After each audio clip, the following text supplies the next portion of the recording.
Hello everyone and welcome to civil step. तो इस series के अंडर हम सॉल्व कर रहे हैं 1995 से 2018 तक के previous year questions economy subject के। तो ऑलरेडी हमने आपको 5 लेक्चर्स प्रोवाइड कर दिए हैं। पहले 3 लेक्चर्स के अंदर हमने question number 1 to question number 27 solve किए थे हमारे फर्स्ट 2 यूनिट्स के। फर्स्ट यूनिट था हमारा introduction, that is types of economies, national income and accounting. Second unit था हमारा ग्रोथ एंड डेवलपमेंट, जिसके अंदर हमने डिस्कस किया economic growth, economic development, happiness, human development, inclusive growth, financial inclusion. तो जो भी क्वेश्चंस पिछले अराउंड 24 ईयर्स के अंदर इन टॉपिक से आए थे हमने पहले 3 लेक्चर्स में देखे थे। उसके बाद जो लेक्चर 4 एंड 5 था that dealt with the chapter of economic planning. इसमें से 16 क्वेश्चन आपके आए हुए हैं प्रीवियस ईयर के अंदर, और हमने 95 से 2018 तक जो वो 16 क्वेश्चंस आए थे हमने वो डिस्कस किए इन द लेक्चर 4 एंड 5। आज है हमारा लेक्चर नंबर 6। तो आज हम चैप्टर उठा रहे हैं चैप्टर 4, यानी कि inflation and business cycle. Around 18 to 20 questions हैं जो पिछले 24 सालों में इस चैप्टर से आए हुए हैं। तो आज हम उठा रहे हैं पहले 10 क्वेश्चंस, यानी कि क्वेश्चन नंबर 1 टू 10। राइट, तो वो क्वेश्चंस को डिस्कस करने से पहले मैं थोड़ी सी थ्योरी आपको पढ़ाना चाहूँगा ताकि हमारे बेसिक कॉन्सेप्ट्स क्लियर हो जाएं। क्योंकि हमारे इस सीरीज़ का जो मकसद है, एम है, वो सिर्फ आपको क्वेश्चन सॉल्व करवाना नहीं है, बल्कि उन क्वेश्चंस के अंडरलाइन कॉन्सेप्ट्स को, उनकी थ्योरी को भी कवर करना है, ताकि कोई भी क्वेश्चन अगर उस थ्योरी से आता है या उस चैप्टर से आता है आपके अपकमिंग प्रीलिम्स एग्जाम के अंदर, तो वो आपका गलत ना हो। तो इस चैप्टर की थ्योरी को स्टार्ट करते हुए पहला क्वेश्चन जो हमारे सामने आता है वो है कि इन्फ्लेशन होती क्या है। What is inflation? हम सब जानते हैं कि इन्फ्लेशन महंगाई होती है, लेकिन किस चीज की महंगाई, कितने टाइम में महंगाई, राइट। तो ये वाली चीजें भी हमें जाननी जरूरी हैं। तो इन्फ्लेशन क्या है? It is a quantitative measure. ये क्वालिटेटिव मेजर नहीं है, ये क्वांटिटेटिव मेजर है, एक न्यूमेरिकल मेजर है। नंबर के फॉर्म में ये मेजर किया जाता है of the rate at which the average price level of a basket of selected goods and services in an economy increases over a period of time. तो सबसे पहले ये जानना जरूरी है कि जो इन्फ्लेशन है वो एक नंबर है, वो एक क्वांटिटी है। किस चीज की क्वांटिटी है? उन गुड्स एंड सर्विसेज की, उन सेलेक्टेड गुड्स एंड सर्विसेज के प्राइसेस की जो हमने अपनी तरफ से सिलेक्ट किए हैं। तो हमने सबसे पहले एक बास्केट कंस्ट्रक्ट करनी है। उस बास्केट के अंदर हमने गुड्स एंड सर्विसेज को ट्रैक करना है, उनको उस बास्केट में डाल देना है। फिर उस बास्केट की हमने वैल्यू निकालनी है। तो जो वैल्यू चेंज करेगी इन्फ्लेशन के केस में, जो वैल्यू बढ़ेगी over a period of time, that period of time can be 3 months, it can be 6 months, it can be 1 year, depending upon कि वो नेशन जो उस बास्केट को कंस्ट्रक्ट कर रहा है वो इन्फ्लेशन को कैसे मेजर करना चाहता है। तो उस बास्केट की जो वैल्यू है, उन गुड्स एंड सर्विसेज की जो वैल्यू है, अगर वो बढ़ती है over a period of time, तो हम कहते हैं कि इकोनॉमी के अंदर इन्फ्लेशन हुई है, या रेट ऑफ इन्फ्लेशन उस इकोनॉमी का इतने % है, नंबर के फॉर्म में, राइट। तो इन्फ्लेशन क्या हुई हमारी? क्वांटिटेटिव मेजर हुआ, एक नंबर हुआ of the rate at which the average price level of a basket of selected goods and services increases over a period of time. इससे हमें क्या समझ में आती है कि सब गुड्स एंड सर्विसेज को हम ट्रैक नहीं कर रहे हैं। एक इकोनॉमी के अंदर लाखों करोड़ों गुड्स एंड सर्विसेज प्रोड्यूस होते होंगे, लेकिन हमने क्या किया? हमने एक बास्केट के अंदर कुछ गुड्स एंड सर्विसेज को सिलेक्ट किया, उनको उस बास्केट में डाला। उसके हिसाब से हमने देखा कि इस बास्केट की वैल्यू एक साल में तो थी 100 रुपया, और लेकिन इस बास्केट की वैल्यू अगले साल में हो गई 110। तो हमने बोला कि जो रेट ऑफ इन्फ्लेशन है वो आपका 10% हुआ। इससे एक और चीज हमें समझ में आती है कि जरूरी नहीं है कि जितनी भी बास्केट में गुड्स एंड सर्विसेज हैं, अगर 100 से 110 वैल्यू उस बास्केट की जा रही है, तो each and every good and services की जो उस बास्केट में लोकेटेड है उसकी प्राइस बढ़ रही होगी। ऐसा जरूरी नहीं है। क्यों? क्योंकि ऐसा भी हो सकता है कि कुछ गुड्स एंड सर्विसेज की उस बास्केट में प्राइस कम हुई हो, लेकिन बाकियों की प्राइस इतनी बढ़ गई हो कि जिनकी कम हुई है उसको भी उसने सुपरसीड कर दिया हो, राइट। ये चीज भी हो सकती है। फाइन, तो ये हुई आपकी इन्फ्लेशन की डेफिनेशन। उसके बाद आपने इन्फ्लेशन को लिंक करना है परचेजिंग पावर ऑफ मनी के साथ। हम सब जानते हैं कि जब जब महंगाई होती है तब तक जो मेरी जेब के अंदर पैसा है, जो नोट है, उसकी जो परचेजिंग पावर है वो कम हो जाती है। एग्जाम्पल के तौर पे सपोज कीजिए कि पहले मैं 20 रुपए से पेप्सी की बड़ी बॉटल खरीद पाता था, बड़ी बॉटल, मोटी वाली बॉटल मैं खरीद पाता था, 2 लीटर की बॉटल 20 रुपए से। अगर इकोनॉमी के अंदर इन्फ्लेशन हुई है का मतलब मैंने ये सपोज किया है कि मेरी बास्केट के अंदर पेप्सी की बॉटल ही है और कुछ नहीं है। मैंने एक बास्केट कंस्ट्रक्ट की उसमें पेप्सी की बोतल डाल दी, और ये मैंने देखा कि यार एक साल के अंदर तो 20 रुपए से मुझे 2 लीटर की बोतल मिलती थी, लेकिन अगले साल ही क्या हो रहा है, 20 रुपए से मुझे छोटी बोतल मिल रही है 500 ml की। मतलब जो मेरी परचेजिंग पावर थी 20 रुपए की, वो 2 लीटर पेप्सी से अब 500 ml पेप्सी हो गई है, यानी कि परचेजिंग पावर रिड्यूस हुई है मेरी करेंसी की। तो जब जब इकोनॉमी के अंदर इन्फ्लेशन होगी तब तब each unit of currency will be able to buy fewer goods and services than what it used to buy earlier। इसलिए कहा जाता है कि inflation reflects a reduction in the purchasing power per unit of money या currency. तो आपने ये चीज दिमाग में रखनी है कि जब इन्फ्लेशन होगी तब हम ये साथ में मानेंगे कि परचेजिंग पावर ऑफ मनी जो है वो कम हो रही है इकोनॉमी के अंदर। फाइन, आगे बढ़ते हैं। ये चार्ट आपको समझना बहुत ज्यादा जरूरी है। यूपीएससी में जो भी मनी सप्लाई से रिलेटेड क्वेश्चंस आते हैं, जो मनी सप्लाई को और इन्फ्लेशन को या डिफ्लेशन को या डिसइन्फ्लेशन को लिंक करते हैं, मनी सप्लाई को इंटरेस्ट रेट के साथ लिंक करते हैं, मनी सप्लाई को लिक्विडिटी के साथ लिंक करते हैं, वो सारे के सारे क्वेश्चंस इस सिंपल फ्लो चार्ट के थ्रू सॉल्व हो सकते हैं।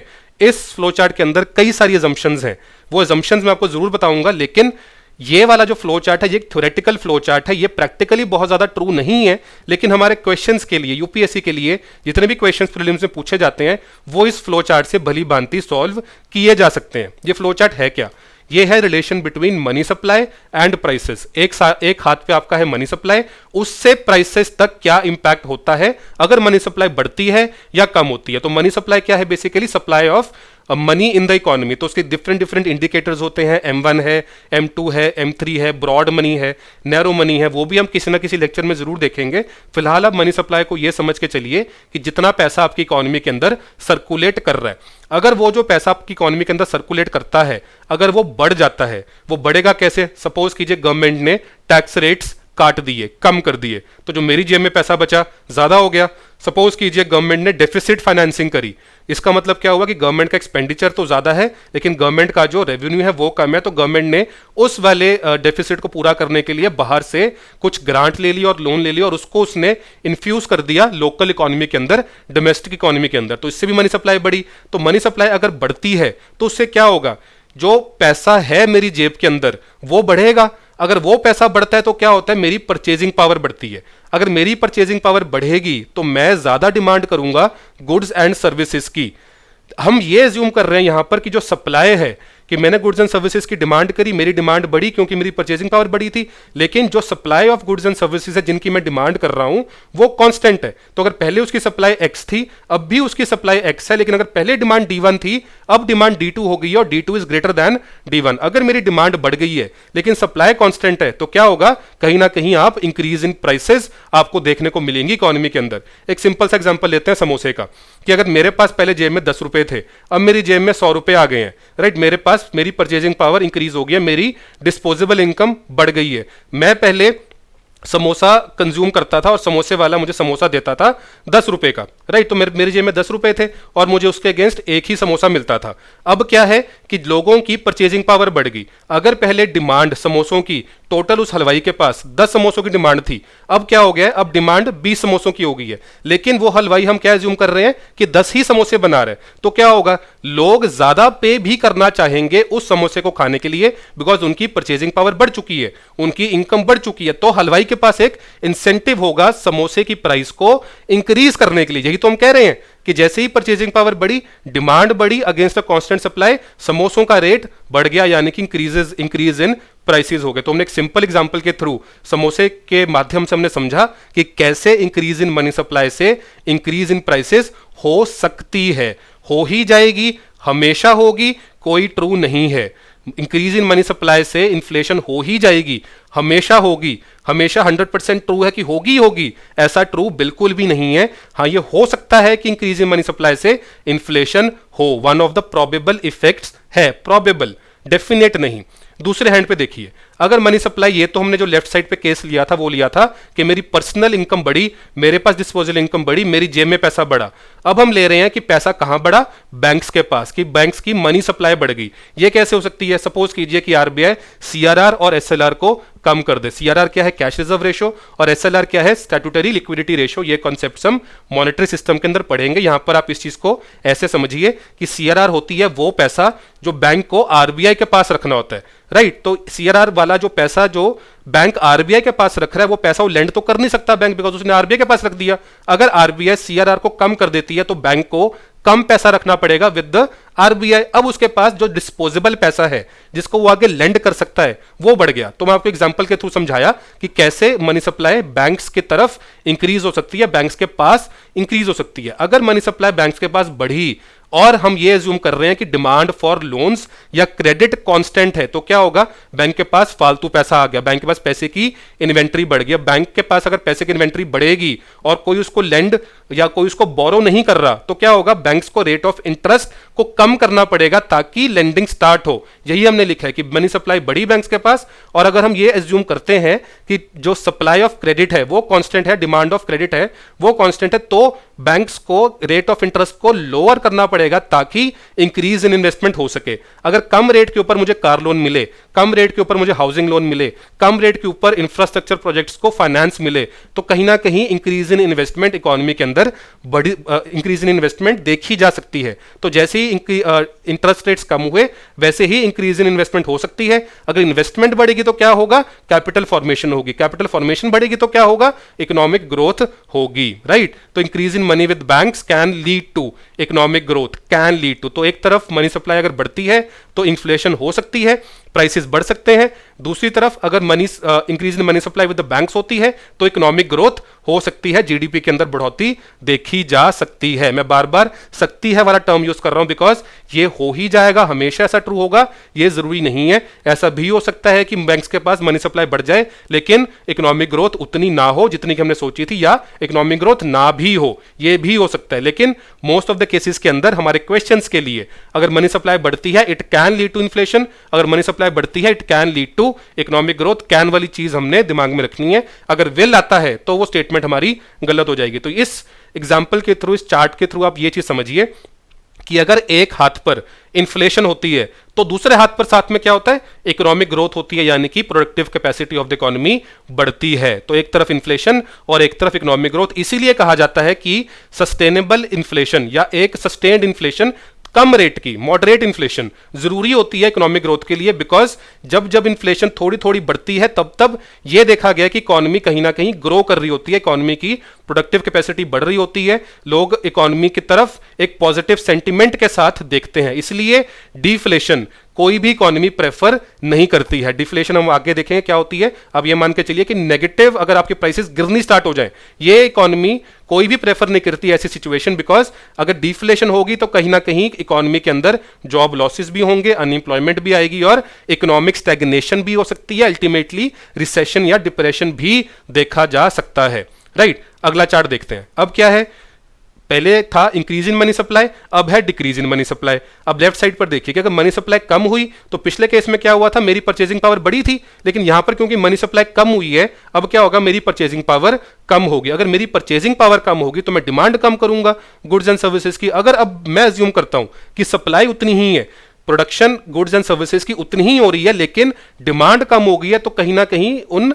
मैन्युफैक्चरिंग एंटिटीज के पास इन्वेंट्री पाइलअप होनी स्टार्ट हो जाएगी उन गुड्स एंड सर्विसेज की जो अब नहीं सेल आउट हो रहे हैं, बिकॉज डिमांड इकोनॉमी के अंदर कम हो गई है, because of decrease in purchasing power, because of decrease in money supply. अगर डिमांड कम हो गई है और सप्लाई कांस्टेंट है तो जो प्रोड्यूसर्स हैं उनको प्राइस गिरनी पड़ेगी ताकि उनकी जो गुड्स एंड सर्विसेज हैं वो बिकनी स्टार्ट हो, इसलिए it can lead to fall in prices. Fine. दूसरे हाथ पर देखिए कि अगर money supply with the banks कम हो जाती है तो क्या होगा, बैंक्स के पास लेंड करने वाले पैसे कम हो गए, लेकिन अब हम यहां पर एज्यूम क्या कर रहे हैं कि जो डिमांड फॉर क्रेडिट है या डिमांड फॉर लोन है वो कांस्टेंट है, मतलब समोसे खाने वाले ज्यादा हैं लेकिन समोसा कम है। तो क्या होगा, जो समोसा बेचने वाला होगा वो उसका समोसे का रेट बढ़ा देगा। तो यहां पर बैंक क्या बेच रहा है समोसे की जगह, वो लोन बेच रहा है, तो वो लोन का रेट ऑफ इंटरेस्ट बढ़ा देगा। अगर वो लोन का रेट ऑफ इंटरेस्ट बढ़ाएगा तो जो आपके आने वाले इन्वेस्टर्स हैं जो पैसा लेके इन्वेस्ट करना चाहते हैं वो कहीं ना कहीं उनको लगेगा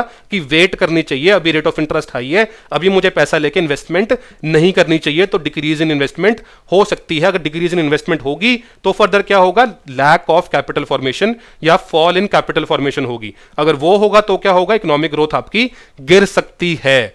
तो एक तरफ decrease in money supply can lead to fall in prices, दूसरी तरफ decrease in money supply can lead to economic growth falling. तो price fall is generally accompanied by economic stagnation.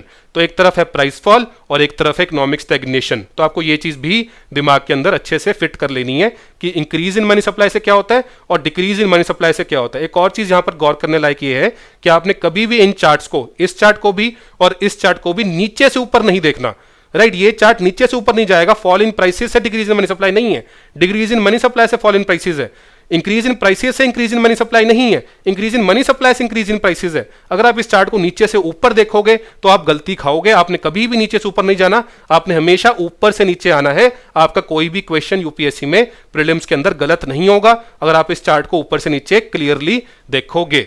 चलिए आगे बढ़ते हैं। पहला क्वेश्चन देखते हैं आज का। यह आया था 2013 के अंदर। अब आपने चार्ट समझ ली है, ये समझ लिया इन्फ्लेशन क्या होती है। ये क्वेश्चन आपका 1 सेकंड में सॉल्व हो जाएगा। Supply of money remaining the same when there is an increase in demand for money there will be. अब यहां पर आप मनी को रिप्लेस कर दो समोसे के साथ, जिसका मैंने आपको एग्जांपल दिया। Supply of samosa remaining the same when there is an increase in demand for samosa. Supply हलवाई के पास कांस्टेंट है कि मैंने 10 ही समोसे बनाने हैं, मैं हलवाई हूं और मैंने 10 समोसे बनाने हैं, वो मेरी सप्लाई कांस्टेंट है। लेकिन लोगों की डिमांड समोसे के लिए बहुत ज्यादा बढ़ गई है, तो क्या होगा, समोसों का रेट बढ़ेगा। मतलब कि अगर यहां पर मनी है तो क्या होगा, रेट ऑफ इंटरेस्ट बढ़ेगा उस पैसे के ऊपर। यानी कि आंसर क्या बना, B, an increase in the rate of interest. कैसे इजीली आपने 2 सेकंड के अंदर इक्वेशन सॉल्व कर लिया अगर आपका वो कॉन्सेप्ट क्लियर है जो मैंने आपको पीछे 2 चार्ट्स के फॉर्म में समझाया। क्वेश्चन नंबर 2 देखते हैं। ये भी 2013 के अंदर पूछा था यूपीएससी ने। इसमें 2 स्टेटमेंट्स दी गई हैं, आपको ये बताना है कि कौन सी स्टेटमेंट या स्टेटमेंट्स इनमें से करेक्ट है। पहली स्टेटमेंट चेक करते हैं। जो इन्फ्लेशन है it benefits the debtors. Debtors का मतलब जिन लोगों ने लोन लिया हुआ है उसको इन्फ्लेशन बेनिफिट करती है। सेकंड स्टेटमेंट है inflation benefits the bond holders. कौन सी स्टेटमेंट करेक्ट है देखते हैं। सपोज कीजिए कि मैंने 100 रुपए का लोन लिया है अपने दोस्त से, राइट। मैंने 2010 में वो लोन लिया और मुझे 2013 के अंदर उस लोन को वापस करना था। 2010 में कीमत 100 रुपए की थी कि वो इस ग्लास को खरीद सकता था, लेकिन जब मैंने उसको लोन की वापस करने की बारी आई 2013 में, तब क्या हुआ, जो 100 रुपए की वैल्यू थी वो गिर गई, मतलब इन्फ्लेशन हो गई। और हमने फर्स्ट स्लाइड में देखा था कि जैसी इन्फ्लेशन होती है तब परचेजिंग पावर ऑफ करेंसी गिर जाती है। तो अब जो एक ग्लास था वो कितने का हो गया, 110 रुपए का हो गया।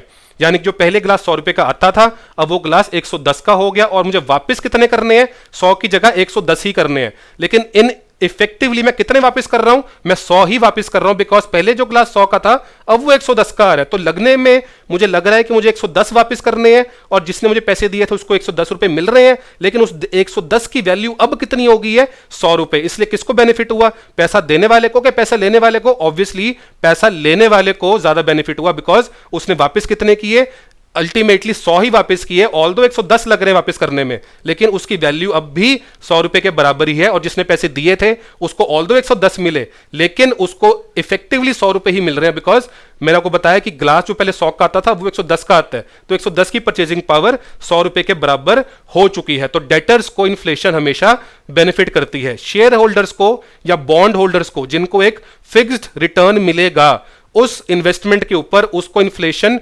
हमेशा ही नुकसान देगी। कि सपोज करो मैंने आज 100 रुपए की एफडी करवाई और मुझे उस एफडी के मैच्योरिटी पे 110 रुपए मिलने थे। दिखने में लग रहा है कि मुझे 10% रेट ऑफ रिटर्न मिला, लेकिन सपोज कीजिए कि उस टाइम के अंदर 100 रुपए की जो वैल्यू थी वो गिर गई और 110 रुपए, जो 100 रुपए की चीज पहले आती थी अब वो 110 रुपए की आ रही है। तो मुझे दिखने में लग रहा है कि मुझे 110 वापस मिल रहे हैं एज जो मुझे वापस मिल रहा है along with the rate of interest, लेकिन जो पैसा मुझे वापस मिला कितने के बराबर है, वो 100 रुपए के ही बराबर है। इसलिए इन्फ्लेशन हमेशा बॉन्ड होल्डर्स को या शेयर होल्डर्स को या जिन्होंने इन्वेस्टमेंट किया जिस पे फिक्स्ड रेट ऑफ इंटरेस्ट है उनको नुकसान देगी, उनको बेनिफिट नहीं करेगी। इसलिए सेकंड स्टेटमेंट हमारी क्या हो गई, गलत होगी। करेक्ट आंसर क्या बना, 1 ओनली, यानी कि ऑप्शन ए। चलिए अगला क्वेश्चन देखते हैं। Rise in the general level of prices, मतलब inflation may be caused by, ये भी 2013 के अंदर आया था। 3 चीजें दी गई हैं, आपसे ये पूछा गया है कि इन्फ्लेशन यानी कि rise in general level of prices may be, may, will नहीं, मे लिखा हुआ है, बिकॉज मैंने आपको पहले उसके अंदर बताया था चार्ट में एजम्पशंस हैं। विल वाली चीज नहीं हो सकती। मनी सप्लाई बढ़ रही है, इन्फ्लेशन हो ही जाएगी, जरूरी नहीं है। अगर आपका परचेजिंग पावर बढ़ रही है, इन्फ्लेशन हो ही जाएगी, जरूरी नहीं है। इसलिए यूपीएससी ने भी देखिए कितने समझदारी के साथ यहां पर मे टर्म यूज की है, विल टर्म यूज नहीं की है। Arise in general level of prices may be caused by increase in the money supply, right. ये चीज हमने देखी थी, राइट। ये चीज हमने इस चार्ट के अंदर देखी थी। मैं आपको चार्ट दोबारा दिखा देता हूं कि इंक्रीज इन मनी सप्लाई, यहां पर इंक्रीज इन प्राइसेस। तो ये चीज आपको दिमाग में रखनी है कि इंक्रीज इन मनी सप्लाई से इन्फ्लेशन हो सकती है, it can be, it may be caused by increase in money supply. Second, decrease in aggregate level of output. Yes, अगर आपकी आउटपुट कम हो जाए, अगर सप्लाई कम हो जाए लेकिन डिमांड कांस्टेंट रहे तो क्या होगा? आपकी आउटपुट आपकी कम हो गई लेकिन डिमांड कांस्टेंट है, राइट। तो उससे क्या होना है कि समोसे अगर मैं दोबारा लूं कि पहले 10 समोसे बनते थे, अब वो 5 समोसे बना रहे, लेकिन डिमांड पहले 10 समोसों की थी, अब भी वो 10 समोसों की ही है, तो इससे भी तो प्राइसेस बढ़ेंगे, राइट। तो अगर decrease in aggregate level of output होता है अगेंस्ट द कांस्टेंट डिमांड तो भी प्राइसेस बढ़ सकती हैं। तीसरा, N increase in effective demand. ये भी हमने देखा था अपने फ्लो चार्ट में कि अगर आपकी परचेजिंग पावर बढ़ती है, उससे आपकी डिमांड बढ़ती है और आपकी सप्लाई कांस्टेंट है, तो कहीं ना कहीं प्राइसेस बढ़ सकते हैं। तो तीनों ही करेक्ट हैं, यानी कि आपका आंसर है 1, 2 एंड 3। फाइन। तो यहां पर मे वर्ड पे आपने खास ध्यान देना था। अगर ये विल होता तो कोई भी आंसर ट्रू नहीं था। 1, 2 एंड 3 तीनों ही गलत हो जाती, बिकॉज मैंने आपको बताया जरूरी नहीं है कि मनी सप्लाई बढ़ने से इन्फ्लेशन होगी, जरूरी नहीं है आउटपुट कम होने से इन्फ्लेशन होगी, जरूरी नहीं है कि डिमांड बढ़ने से इन्फ्लेशन होगी। इट कैन बी कॉज्ड, ये सारे प्रोबेबल कॉजेज हो सकते हैं, डेफिनेट कॉजेज इन तीनों में से कोई भी नहीं है, बिकॉज इकोनॉमी के अंदर बहुत सारी फैक्टर्स प्ले करते हैं इन्फ्लेशन को बढ़ाने में, कम करने में। तो हम ये कभी भी नहीं बता सकते कि इस चीज से इन्फ्लेशन हो ही जाएगी, डेफिनेटली 100% हम बेट नहीं लगा सकते। फाइन, चलिए क्वेश्चन नंबर 4 देखते हैं। आपको 4 चीजें दी गई हैं, आपसे यह पूछा गया कि which of the following is likely to be most inflationary in its effect, कि सारी ही इन्फ्लेशनरी होंगी, मतलब चारों के ही करने से इन्फ्लेशन होगी, लेकिन कौन सी चीज से सबसे ज्यादा इन्फ्लेशन होगी या it can be most inflationary in its effect. ये क्वेश्चन भी 2013 के अंदर आया था। तो 2013 के अंदर कई क्वेश्चंस इसी टॉपिक से, इन्फ्लेशन के टॉपिक से पूछे गए थे। आपको यहां पर यह चीज दिमाग में रखनी है कि पिछले 3 सालों से इन्फ्लेशन से कोई भी क्वेश्चन नहीं आया है। तो मैं एक्सपेक्ट कर रहा हूं कि आपके अपकमिंग प्रीलिम्स के अंदर इन्फ्लेशन से क्वेश्चंस आ सकते हैं। आपने इस चैप्टर के ऊपर खास फोकस देना है, ध्यान से इस चैप्टर को पढ़ना है। फाइन। तो ये 4 चीजें दी गई हैं, पहली एक एक करके देखते हैं।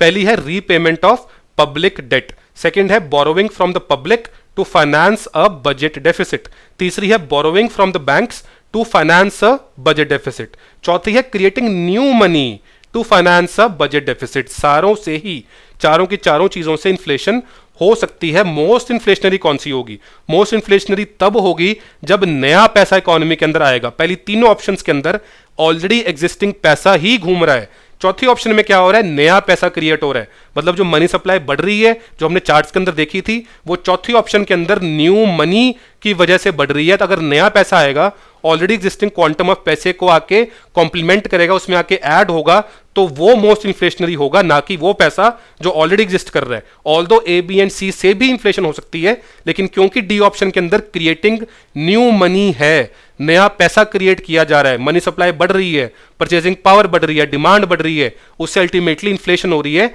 उस नए पैसे के लिखे होने जाने से ऑप्शन डी में मोस्ट इन्फ्लेशनरी आपका creating new money to finance a budget deficit होगा। फाइन, इसलिए इसका आंसर बना डी। क्वेश्चन नंबर 5 देखते हैं।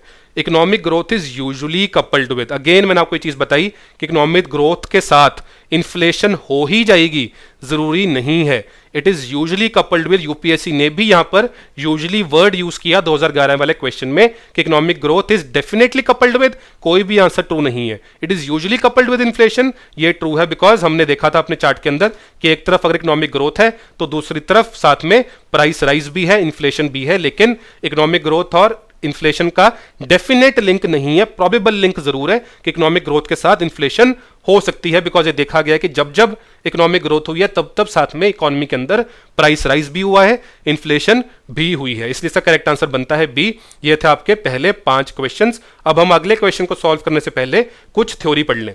अब हमने ये चीज पढ़ लिया कि इन्फ्लेशन होती क्या है, हमने ये चीज पढ़ लिया कि मनी सप्लाई और इन्फ्लेशन के अंदर क्या लिंक है, अगर मनी सप्लाई बढ़ती है तो क्या होता है, मनी सप्लाई कम होती है तो क्या होता है। अब हम ये देखते हैं कि इन्फ्लेशन को मेजर कैसे करते हैं। हमने ये तो पढ़ लिया कि क्वांटिटेटिव मेजर है, ये क्या कर रहा है, ये average price level of a basket of selected goods and services को मेजर कर रहा है over a period of time. That period of time can be 1 month, it can be 3 months, depending on the nation. Right, तो हमने ये चीज तो समझ लिया. अब ये मेजर कैसे होती है, ये जो क्वांटिटेटिव मेजर है ये ऑब्टेन कैसे होता है, इसका ये सिंपल सा प्रोसेस है जो मैंने आपके सामने डायग्राम के रूप में बनाया है. इसको ध्यान से समझना. सबसे पहले तो आपको यह दिमाग में बिठाना है कि इन्फ्लेशन मुझे मेजर करनी क्यों है, क्यों इन्फ्लेशन मेजर करूं, किसके लिए इन्फ्लेशन मेजर करूं, इन्फ्लेशन मेजर करके होगा क्या. राइट, अगर मैं ये चीज कहूं कि इन्फ्लेशन मेजर मुझे इसलिए करनी है, गवर्नमेंट को इसलिए करनी है ताकि वो सुटेबल पॉलिसीज बना सके, ताकि लोगों का भला हो सके. कैसे गवर्नमेंट इन्फ्लेशन के डेटा से वो सुटेबल पॉलिसीज बनाएगी जिससे लोगों का भला होगा. सपोज कीजिए कि मैं स्टूडेंट की बात करता हूं. इस एग्जांपल को लेते हैं. पहले मैं स्टूडेंट की बात करता हूं. स्टूडेंट के लिए स्टूडेंट का खर्चा किन चीजों पर होता है. राइट, हमें पहले ये एक कंजम्पशन एक्सपेंडिचर सर्वे कराना पड़ेगा, एक एक्सपेंडिचर सर्वे कराना पड़ेगा नेशन के अंदर कि भैया पता लगाओ कि स्टूडेंट्स जो हैं वो किस चीज के ऊपर खर्चा करते हैं. सपोज कीजिए कि उस सर्वे से हमें ये रिजल्ट निकला कि स्टूडेंट बुक्स पे खर्चा करते हैं, वो स्टेशनरी पे खर्चा करते हैं, वो कोचिंग क्लासेस पे खर्चा करते हैं, वो कपड़ों पे खर्च करते हैं, वो मोबाइल्स पे खर्च करते हैं, वो मोटरसाइकिल्स पे खर्च करते हैं. अगर हमने ये 6 चीजें निकाल ली कि जो सबसे बड़ा खर्चा है या सबसे बड़ा पार्ट ऑफ द खर्चा है स्टूडेंट्स का वो इन 6 चीजों के ऊपर होता है. अब इन 6 चीजों को अगर मैं उठा के एक बास्केट में डाल दूं, एक टोकरी में डाल दूं, कुछ इन 6 चीजों के अंदर गुड्स हैं और कुछ इन 6 चीजों के अंदर सर्विसेज हैं. बुक्स जो है गुड्स हैं, स्टेशनरी गुड्स है, कोचिंग सर्विस है, कपड़े गुड्स हैं, मोबाइल गुड है, मोटरसाइकिल अगर लूं गुड है, लेकिन अगर मैं ट्रांसपोर्टेशन लूं, अगर मैं पब्लिक ट्रांसपोर्ट लूं सर्विस है. इन चीजों को मैंने उठा के डाल दिया एक बास्केट के अंदर, जो बास्केट मैंने कंस्ट्रक्ट करी स्टूडेंट्स कम्युनिटी के लिए, क्योंकि स्टूडेंट्स कम्युनिटी के ऊपर सर्वे करवाया गया कि भैया आप लोगों को बताइए कौन सी चीजों पे आपका खर्चा ज्यादा होता है या क्या चीजों की प्राइसेस आपकी जेब को इंपैक्ट करती हैं. तो ये 6 चीजें सामने निकल कर आई. अब इन 6 चीजों को मैंने उठा के एक बास्केट में डाल दिया, इनको वेट असाइन कर दिया, इनको भार असाइन कर दिया कि टोटल वैल्यू मेरी 100 निकल आए. राइट, कि मैंने इसको सपोज कीजिए कि मैंने बुक्स को वेट असाइन किया 30% ऑफ द टोटल, बिकॉज मैंने देखा कि बुक्स ज्यादा इंपॉर्टेंट है. उसके बाद मैंने कोचिंग को असाइन किया 15% of the weight of the total. तो जितना जितना वेट मैंने असाइन किया ताकि टोटल वेट जो है वो 1 बने या 100 बने, उस हिसाब से मैंने वेटेड एवरेज निकाल के यहां पर डाल दिया गुड्स एंड सर्विसेज को इस बास्केट के अंदर. उसके बाद अब इस बास्केट में जब मैंने गुड्स एंड सर्विसेज डाले तो मुझे इस जो बास्केट की वैल्यू है उसको कंपेयर करना है over a period of time, so that I can measure the price change. उसके लिए मुझे क्या चूज करना पड़ेगा, मुझे एक बेस ईयर चूज करना पड़ेगा. हमने पिछले लेक्चर में देखा था कि बेस ईयर क्या होता है. जब हमने फर्स्ट 2 चैप्टर्स देख रहे थे तब हमने कहीं ना कहीं समझा था कि भाई बेस ईयर वो ईयर होता है जिसके अगेंस्ट हम कंपैरिजन करते हैं. तो बेस ईयर की वैल्यू हम लेते हैं 100, उस बास्केट में हमने डाल दिए गुड्स एंड सर्विसेज और बेस ईयर के अंदर हमने उस बास्केट की वैल्यू का जूम कर लिया 100.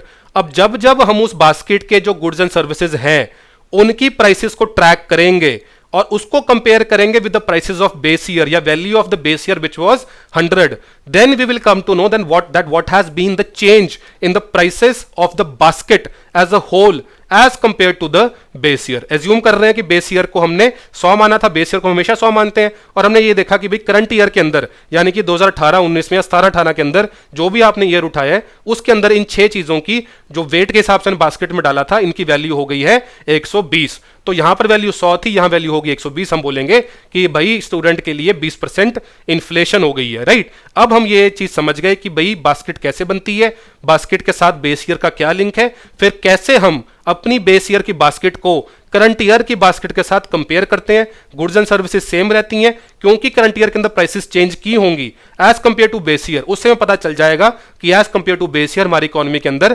प्राइसेस बढ़ी हैं या कम हुई हैं उन सेलेक्टेड गुड्स एंड सर्विसेज के लिए जो हमने उस बास्केट में डाली थी, सारी गुड्स एंड सर्विसेज के लिए नहीं. राइट, अब यहां से हमें क्या समझने को मिला कि सबसे पहले आपको यह डिसाइड करना है कि आपको किन आइटम्स को उस बास्केट के अंदर डालना है. ये आप कैसे डिसाइड करोगे, जब आप ये डिसाइड करोगे कि मुझे इन्फ्लेशन का इफेक्ट किन लोगों के लिए ट्रैक करना है. जैसे जैसे लोग चेंज होंगे वैसे वैसे उनका एक्सपेंडिचर चेंज होगा, वैसे वैसे उनकी गुड्स एंड सर्विसेज जो उनके लिए इंपॉर्टेंट है चेंज होगा. अगर मैं रूरल एरियाज की बात करूं और उसको कंपेयर करूं अर्बन एरियाज के साथ, तो आप ये भली भांति जानते हैं कि अर्बन एरियाज के अंदर लोग रेंट पर भी रहते हैं, लेकिन रूरल एरियाज के अंदर जनरली लोगों का अपना घर होता है। तो जो रेंट वाला खर्चा है वो किसके लिए ज्यादा इंपॉर्टेंट है, रूरल एरियाज के लिए या अर्बन एरियाज के लिए? ऑब्वियसली अर्बन एरियाज के लिए। तो रूरल की जब बास्केट बनेगी उसमें रेंट वाली सर्विसेज या उसमें हाउसिंग वाली सर्विसेज का वेट नहीं होना चाहिए, राइट। इस हिसाब से, इस प्रकार से हम एक रेलेवेंट बास्केट बनाते हैं उन लोगों के लिए, उस कम्युनिटी के लिए, उस रीजन के लिए, उस सेक्शन ऑफ पॉपुलेशन के लिए जिसके ऊपर हमने प्राइस चेंज का इंपैक्ट ट्रैक करना है, ताकि उसको ट्रैक करने के साथ गवर्नमेंट वो पॉलिसी बना पाए ताकि लोगों का भला हो सके। तो सबसे पहले ये डिसाइड करें कि कौन से आइटम्स डालनी है। वो कैसे डिसाइड होंगे? जब आप ये पता करोगे मुझे किसके लिए बास्केट बनानी है, उनका खर्चा किन चीजों के ऊपर होता है, वो सर्वे होगा। उसके बाद उस बास्केट के अंदर गुड्स एंड सर्विसेज डालेंगी। उसके बाद एक बेस ईयर चूज होगा जिसके साथ कंपैरिजन होगा। उसके बाद आप उस बास्केट को ट्रैक करोगे in the coming years as compared to the base year, और फिर आप बोलोगे कि भाई करंट वैल्यू ऑफ बास्केट बढ़ी है as compared to base year value of basket या कम हुई है। अगर बढ़ी है तो हम कहेंगे प्राइस राइज हुआ है, अगर वैल्यू कम हुई है तो हम कहेंगे प्राइस फॉल हुआ है इन द इकोनॉमी। फाइन, ये चीज मैं फिर से रिपीट कर दूं कि अगर आपका प्राइस राइज भी हो रहा है, इसका मतलब ये नहीं है कि हर आइटम का उस बास्केट के अंदर प्राइस बढ़ा होगा। ऐसा भी हो सकता है कुछ आइटम्स का प्राइस कम हुआ हो, लेकिन जिन आइटम्स का वेट ज्यादा है बास्केट में उनका क्यूमुलेटिव इफेक्ट ये हुआ कि प्राइस उसने ओवरऑल बास्केट की बढ़ा दी। होपफुली आपको ये चीज समझ में आ गई है कि बास्केट कैसे बनती है, बेस ईयर कैसे सिलेक्ट होता है, और उसके बाद कंपैरिजन बास्केट के साथ बेस ईयर के साथ कैसे किया जाता है। अब ये चीज तो हमने समझ ली। अब जिस जिस तरह से बास्केट बनेगी, जिन जिन लोगों के लिए बास्केट बनेगी, वैसे वैसे हमारे इंडिकेटर्स बनेंगे इन्फ्लेशन के। वो इंडिकेटर्स इंडिया में कौन से हैं? एक है WPI यानी कि होलसेल प्राइस इंडेक्स, दूसरा है CPI यानी कि कंज्यूमर प्राइस इंडेक्स। इसके दो वेरिएंट्स हैं, एक है CPI रूरल, एक है CPI अर्बन, और तीसरा भी है दैट इज CPI कंबाइंड। तीसरा है हमारा GDP डिफ्लेटर जो कि है हमारा nominal GDP upon real GDP। हमने ये चीज पहले दो लेक्चर्स में कवर की थी कि नॉमिनल जीडीपी क्या होती है और रियल जीडीपी क्या होती है, कैसे करंट प्राइसेस पे जीडीपी निकलती है और कैसे कांस्टेंट प्राइसेस पे निकलती है। अगर आप जीडीपी एट करंट प्राइसेस को डिवाइड करोगे by the GDP at constant prices, जो आपके पास वैल्यू निकलेगी that will be called the GDP deflator and it is a measure of inflation या price change, it is not a measure of GDP. तो GDP deflator के नाम में GDP है, लेकिन आपने कंफ्यूज नहीं करना because it is a ratio of the nominal to the real GDP, therefore it is a measure of inflation not GDP. तो ये तीन इंडिकेटर्स इंपॉर्टेंट है, डब्ल्यूपीआई, सीपीआई और जीडीपी डिफ्लेटर। एक एक करके इनको समझते हैं। सबसे पहले हमारे पास डब्ल्यूपीआई। डब्ल्यूपीआई को रिलीज कौन करता है? डब्ल्यूपीआई को रिलीज करता है हमारा ऑफिस ऑफ इकोनॉमिक एडवाइजर। ये किस डिपार्टमेंट के अंडर है? It is under the department of industrial policy and promotion, DIPP कहा जाता है। कौन सी मिनिस्ट्री के अंडर है? It is under the ministry of commerce and industry. ये तीनों चीजें आपको दिमाग में रखनी है कि डब्ल्यूपीआई कौन रिलीज करता है, office of economic advisor, department कौन सा है, डीआईपीपी, मिनिस्ट्री कौन सी है, ministry of commerce and industry. इसका बेस ईयर कौन सा? हमने पिछले डायग्राम में देखा था कि आपको एक बेस ईयर बनाना है। इसका बेस ईयर क्या है? 2011-12। अर्लियर इसका बेस ईयर था 2004-5, अभी 1-1.5 साल पहले ही इसका बेस ईयर चेंज किया गया है, 2011-12 इसको कर दिया गया है। अगर आपके ऑप्शन में सिर्फ 2012 भी लिखा हो वो भी ट्रू है, बिकॉज 2012 का मतलब है 2011-12। तो बहुत जगहों पे आपको मिलेगा कि डब्ल्यूपीआई का जो बेस ईयर है दैट इज 2012। तो 2012 और 2011-12 बोथ आर करेक्ट। डब्ल्यूपीआई की बास्केट में क्या है? डब्ल्यूपीआई की बास्केट में सिर्फ गुड्स हैं, सर्विसेज नहीं है।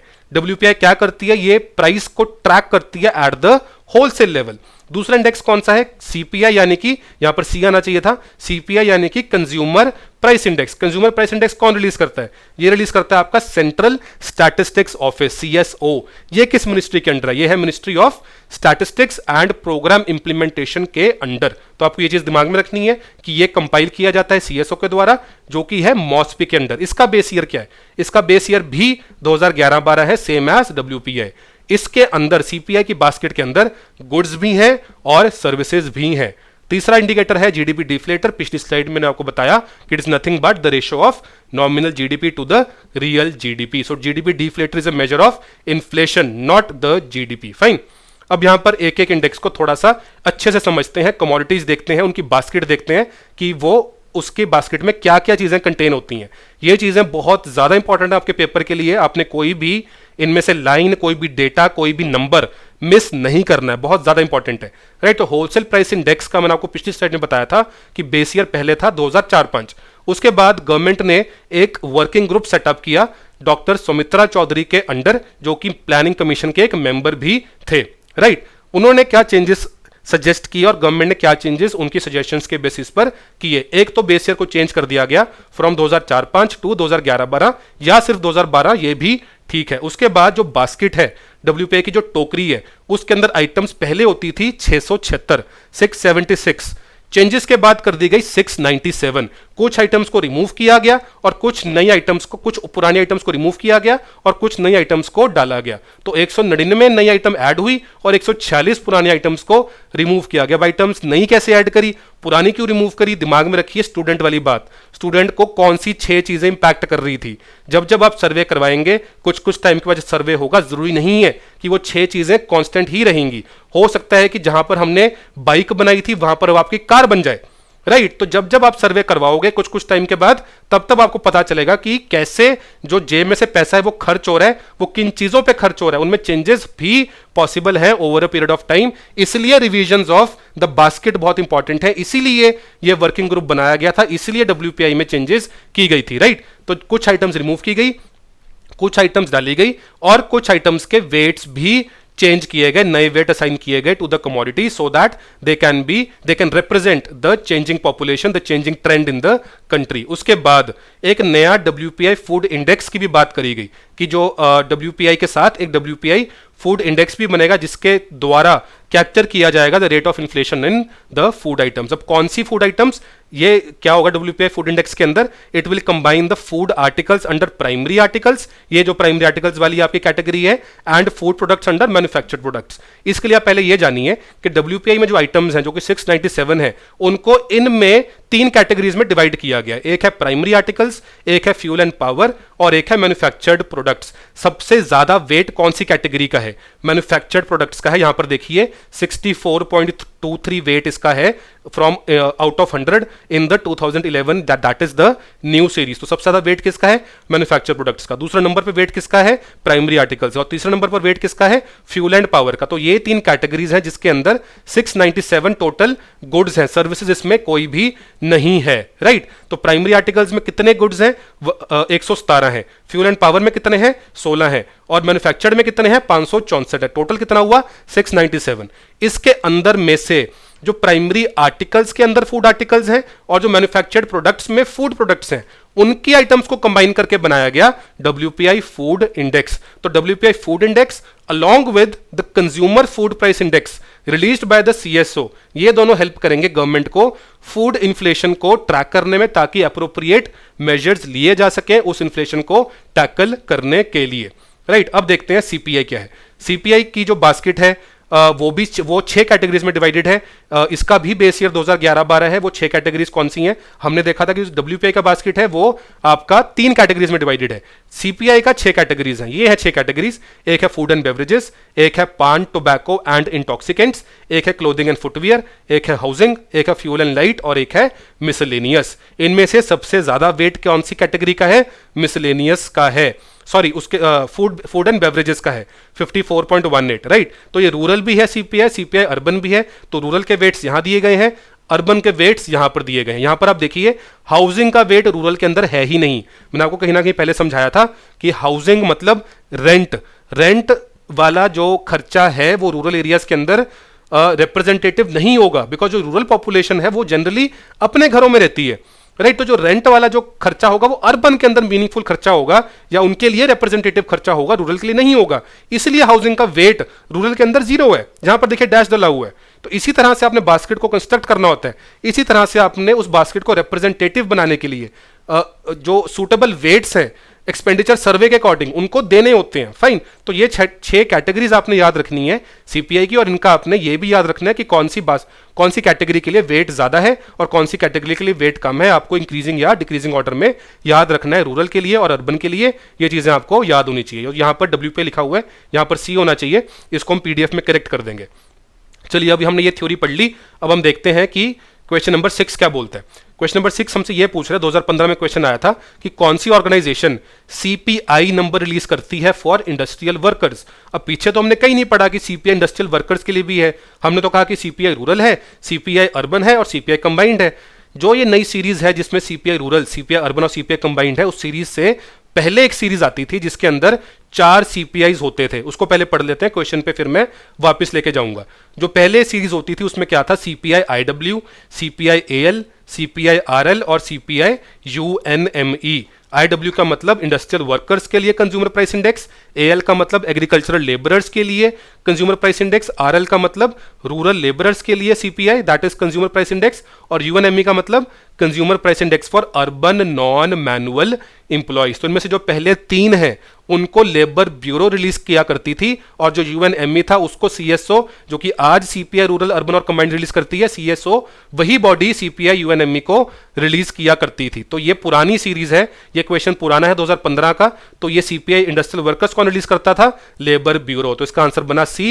मैंने आपको बता भी दिया कि पुरानी सीरीज क्या थी और नई सीरीज क्या है, CPI rural, CPI urban and CPI combined. ये वाला डेटा अब डिसकंटिन्यू कर दिया गया है। फाइन, आगे देखते हैं question number 7। With reference to inflation in India which of the following statements is correct. 2015 question है। पहला क्वेश्चन क्या है, पहली स्टेटमेंट क्या है कि इन्फ्लेशन को कंट्रोल करना responsibility government of India only की है, कि सिर्फ गवर्नमेंट ऑफ इंडिया रिस्पॉन्सिबल है इंडिया में इन्फ्लेशन को कंट्रोल करने के लिए। हम भली भांति जानते हैं कि यह गलत है। Government of India along with RBI दोनों ही रिस्पॉन्सिबल है इन्फ्लेशन के नंबर 1 टारगेट को सेट करने में और नंबर 2 उसको कंट्रोल करने में, बिकॉज गवर्नमेंट ऑफ इंडिया चला रही है फिस्कल पॉलिसी और रिजर्व बैंक ऑफ इंडिया चला रहा है अपनी मॉनेटरी पॉलिसी। तो दोनों ही पॉलिसी इंपैक्ट करती हैं कि आपकी इकोनॉमी के अंदर मनी सप्लाई ज्यादा होगी, कम होगी, कैसे होगी, और कैसे मनी सप्लाई के साथ इन्फ्लेशन इंपैक्ट होती है, वो चीज हमने शुरू के डायग्राम्स में देखी थी। तो government of India as well as the government of RBI, government of India as well as the reserve bank of India, both are responsible for controlling the inflation in India. Second statement भी गलत है, because यहां पर क्या लिखा हुआ है कि reserve bank of India has no role in controlling inflation, ये भी गलत है। तीसरी, decreased money circulation helps in controlling inflation, increased money circulation helps in controlling inflation. ये हमने चार्ट देखा था कि decreased money circulation helps in controlling inflation, because decrease money supply से फॉलिंग प्राइसेस हो सकती हैं। तो सी वाली ऑप्शन इसकी ट्रू बनी कि decrease money supply helps in controlling inflation, because increased money circulation से तो उल्टा होता है, उस इन्फ्लेशन होती है, यानी ना कि उस इन्फ्लेशन कंट्रोल होती है। तो इसका करेक्ट आंसर है सी। क्वेश्चन नंबर 8 देखते हैं। यह है आपका बेस इफेक्ट के ऊपर, और ये क्वेश्चन आया था 2011 में। आपको पता है कि बेस ईयर क्या होता है, तो आपको यही पता होना चाहिए कि बेस इफेक्ट क्या होता है। यहां पर देखिए, a rapid increase in the rate of inflation is sometimes attributed to the base effect. What is base effect? Rapid increase in the rate of inflation, जब आप इन्फ्लेशन कैलकुलेट करते हो आप हमेशा उसको बेस ईयर के साथ कंपेयर करते हो। अगर आपके बेस ईयर के अंदर प्राइसेस बहुत ज्यादा कम थी और आपकी प्राइसेस बहुत ज्यादा कम थी और आपके करंट ईयर के अंदर प्राइसेस नॉर्मल भी हैं, तो क्या होगा, आपको कहीं ना कहीं बहुत ज्यादा increase in rate of inflation देखने को मिलेगा। क्यों? इसलिए नहीं क्योंकि आपके करंट ईयर के अंदर प्राइसेस ज्यादा हैं, बल्कि इसलिए क्योंकि जिसके साथ आप कंपेयर कर रहे हो वो चीज बहुत ज्यादा कम है, वो उस साल के अंदर जिसको आपने बेस ईयर लिया है प्राइसेस बहुत ज्यादा कम थी। इसलिए क्या इसका आंसर बना, it is the impact of the price levels of previous year on the calculation of inflation rate. इसलिए आपको बेस ईयर के साथ बेस इफेक्ट पता होना बहुत ज्यादा जरूरी है। तो अगर आपका बेस वैल्यू जो है वो हम इतनी कम ले लें कि अगर आपकी करंट के अंदर मॉडरेट वैल्यू भी निकलती है, आपको क्या चलेगा कि यार करंट के अंदर तो बहुत ज्यादा महंगाई हो रही है, जबकि महंगाई का रीजन क्या होगा, आपके बेस का वैल्यू बहुत ज्यादा कम होना। इसलिए बेस ईयर हमेशा एक नॉर्मल ईयर होना चाहिए। मैंने आपको प्रीवियस लेक्चर्स में बताया था कि बेस ईयर हमेशा एज करंट एज पॉसिबल होना चाहिए और वो एक रिप्रेजेंटेटिव ईयर, एक नॉर्मल ईयर होना चाहिए। फ्लक्चुएशंस ड्रास्टिक उस ईयर के अंदर नहीं होनी चाहिए। चलिए क्वेश्चन नंबर 9 देखते हैं। यह है आपका फूड इन्फ्लेशन के ऊपर। तो ये 2011 में आया था। उस टाइम पर परसिस्टेंट और हाई फूड इन्फ्लेशन देखी गई थी पिछले कुछ सालों के अंदर, राइट। तो फूड इन्फ्लेशन इंडिया के लिए एक बहुत ही ज्यादा प्रेसिंग इशू बन गया था उस टाइम पर, आज भी है लेकिन उस टाइम पर बहुत ज्यादा बन गया था। तो इसमें क्या है कि आपको यह पूछा गया है कि क्या रीजंस थे उस high and persistent food inflation के जो इंडिया एक्सपीरियंस उस टाइम पर कर रहा था। 3 चीजें दी गई हैं, 3 आंसर्स दिए गए हैं, आपको बताना है कि कौन सा इनमें से 3 स्टेटमेंट्स में से कौन सी करेक्ट है। पहली स्टेटमेंट क्या बोल रही है कि क्योंकि ग्रेजुअल स्विच ओवर हो गया है to the cultivation of commercial crops, इसलिए area under cultivation of food grains कम हो गया है बाय अबाउट 30%। ये बिल्कुल गलत स्टेटमेंट है, बिकॉज इंडिया के अंदर जो फूड ग्रेन के अंदर जो एरिया है वो कोई 30% कम नहीं हुआ, इनफैक्ट वो एरिया बढ़ा ही है। अगर वो एरिया बढ़ा है उसके बावजूद भी फूड इन्फ्लेशन हो रही है, तो इसका क्या रीजन हो सकता है? इसका रीजन ये हो सकता है कि लोगों के कंजम्पशन पैटर्न्स चेंज हो गए हैं, राइट। कंजम्पशन पैटर्न चेंज होंगे मतलब कि फूड ग्रेन जो लोग चीजें कंज्यूम कर रहे हैं उनका जो इकोनॉमी के अंदर अर्बनाइजेशन हो रही है, जो मिडिल इनकम पॉपुलेशन है जो बढ़ रही है, जो लोगों का डिस्पोजेबल इनकम इंक्रीज कर रही है, जो न्यूक्लियर फैमिलीज क्रिएट हो रही हैं, उसकी वजह से जो लोगों का फूड पे खर्चा है वो धीरे धीरे बढ़ रहा है, वो प्रोसेस्ड फूड पे बढ़ रहा है, वो ऐसी चीजों पे बढ़ रहा है, सीरियल्स पे, पल्सेस पे इंक्रीज कर रहा है। वो क्योंकि इंक्रीज कर रहा है लेकिन उनकी सप्लाई उतनी इंक्रीज नहीं कर रही है, इसलिए उस एरिया के अंदर, उस कमोडिटी के अंदर इन्फ्लेशन देखने को मिल रही है। और यही आपकी सेकंड स्टेटमेंट है कि क्योंकि इनकम्स इंक्रीज कर रही हैं, इनकम्स राइज कर रही हैं, कंजम्पशन पैटर्न्स चेंज कर रहे हैं, इसलिए जो है फूड इन्फ्लेशन हो रही है। बिल्कुल करेक्ट है। तीसरा, जो फूड सप्लाई चेन है एग्रीकल्चर की, फार्मर से लेके जो कंज्यूमर तक जो बीच में सप्लाई चेन है, उसके अंदर मंडीज भी आती हैं, एपीएमसी वाली मंडीज भी आती हैं, उसके अंदर सारे मिडलमैन भी आते हैं, आड़तियाज भी आते हैं, होलसेलर्स भी आते हैं, उनके अंदर स्ट्रक्चरल कंस्ट्रेंट्स हैं। और ये तो हमने देखा है कि इंडिया के अंदर एग्रीकल्चरल सप्लाई चेन के अंदर, फूड सप्लाई चेन के अंदर बहुत ज़्यादा मिडलमैन है, जिसकी वजह से एक हाथ पर जो शेयर ऑफ फार्मर है इन द एंड, जो जितना एंड की जो वैल्यू बनती है उसमें जो शेयर ऑफ फार्मर है वो कम हो जाता है, और बीच बीच में इतने मिडलमैन के आने से जो फाइनल प्राइस है वो इंक्रीज हो जाती है। तो यही तो प्राइस इंक्रीज की तो बात हो रही है, इसलिए आपका आंसर बना 2 और 3, यानी कि एक तो इंक्रीजिंग इनकम्स की वजह से कंजम्पशन पैटर्न चेंज हो रहा है, और दूसरा फूड सप्लाई चेन के अंदर इंडिया में स्ट्रक्चरल कंस्ट्रेंट्स हैं। राइट, चलिए आज का लास्ट क्वेश्चन देखते हैं कि इसमें से चारों में से आपको यह बताना है कि डिफ्लेशन की डेफिनेशन क्या है। इन्फ्लेशन अलग है,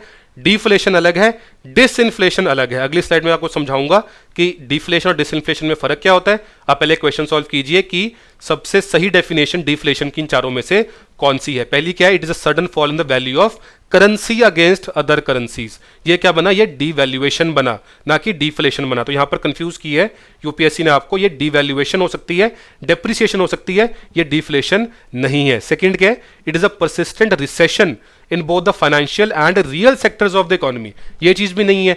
तीसरा है persistent fall in the general price level of goods and services, इस पे दोबारा आते हैं। चौथा देखते हैं, it is a fall in the rate of inflation over a period of time. Fine, यहां तक it is a fall in the rate of inflation over period of time. ये आप लास्ट स्टेटमेंट इग्नोर कीजिए, ये गलत यहाँ पे statement आ गई है, यहाँ यहीं पर फुल स्टॉप है। It is a fall in the rate of inflation over period of time. तो सी और डी में फर्क क्या है, डी के अंदर है fall in the rate of inflation, कि भाई अगर पहले रेट ऑफ इन्फ्लेशन 10% था, अब रेट ऑफ इन्फ्लेशन 8% हो गया। इसका मतलब क्या कि प्राइसेस तो अब भी बढ़ रही हैं, लेकिन उनका रेट ऑफ इंक्रीज धीरे धीरे कम हो रहा है, कि पहले 10% प्राइसेस बढ़ रही थी, अब 8% के रेट से प्राइसेस बढ़ रही हैं। तो जो डी है वो आपकी डिसइन्फ्लेशन की डेफिनेशन है, और डिसइन्फ्लेशन के अंदर प्राइसेस कम नहीं होते, प्राइसेस बढ़ते हैं लेकिन कम रेट से बढ़ते हैं as compared to a previous period. Deflation क्या होता है, सी, यानी कि जब आपकी प्राइसेस एक्चुअली में कम होती हैं, जो कि सी ऑप्शन के अंदर है कि it is a persistent fall in the general price level of goods and services. तो डिसइन्फ्लेशन क्या होती है, इसमें जो rate of increase of prices है वो फॉल करता है, लेकिन प्राइसेस फॉल नहीं करती हैं, प्राइसेस बढ़ती हैं। डिसइन्फ्लेशन को एक पॉजिटिव साइन माना गया है कैपिटल मार्केट्स के लिए, इकोनॉमी के लिए, बिकॉज जब जब इकोनॉमी के अंदर एक कंट्रोलेबल, एक मॉडरेट इन्फ्लेशन होगी, तब तक इकोनॉमी के अंदर ग्रोथ देखने को मिली है। डिफ्लेशन क्या है, प्राइसेस एक्चुअली में गिर रहे हैं। सुनने में लगेगा कि प्राइसेस गिर रहे हैं, चीजें सस्ती हो रही हैं, तो इकोनॉमी के लिए अच्छा होगा, लेकिन नहीं, ऐसा नहीं है। अगर प्राइसेस गिरती हैं तो कहीं ना कहीं इकोनॉमी के अंदर बॉटल नेक है, इकोनॉमी में प्रॉब्लम है, बिकॉज जब जब प्राइसेस गिरेंगी तब तब इकोनॉमिक स्लो डाउन भी जनरली देखा गया है कि कंपनी साथ में होता है, प्रोडक्टिविटी गिरती है और लॉस इन जॉब्स भी होती हैं। राइट, तो जैसे कि प्राइसेस जब गिरती है तो क्या होगा, सेविंग होती है मेरे पास, प्राइसेस गिरेगी, मेरे पास डिस्पोजेबल इनकम बढ़ेगी, मेरी सेविंग बढ़ेगी, तो मैं पैसा खर्च नहीं करूंगा, मैं पैसा सेव करके वेट करूंगा कि और रेट गिरे और रेट कम हो, मैं फिर जाकर वो चीजें खरीदूंगा। तो अगर मैं वेट करूं अपनी परचेज करने के लिए, तो इकोनॉमी के अंदर जो इकोनॉमिक एक्टिविटी है उसको धक्का लगेगा, उसको झटका लगेगा और इकोनॉमिक एक्टिविटी फॉल करेगी, बिकॉज लोग परचेज नहीं कर रहे हैं चीजें, तो क्यों प्रोड्यूस की जाए। अगर प्रोड्यूस नहीं होंगी तो स्लो डाउन होगा, स्लो डाउन होगा तो जॉब से लोग निकाले जाएंगे, अनएम्प्लॉयमेंट आएगी, इसलिए डिफ्लेशन एक अच्छी सिचुएशन इकोनॉमी के लिए नहीं मानी जाती। फाइन, तो ये क्लैरिटी थी, ये डिफरेंस था आपका डिफ्लेशन और डिसइन्फ्लेशन में। तो ये थे आज के आपके 10 क्वेश्चंस। होपफुली आपको बहुत कुछ सीखने को मिला इन 10 क्वेश्चंस के थ्रू। अगले लेक्चर में हम रिमेनिंग क्वेश्चन सॉल्व करेंगे इन्फ्लेशन के। इस लेक्चर की पीडीएफ को डाउनलोड करने के लिए please visit civilstep.com and please visit the site again to solve the questions in a quiz format as well. Thank you so much and happy learning.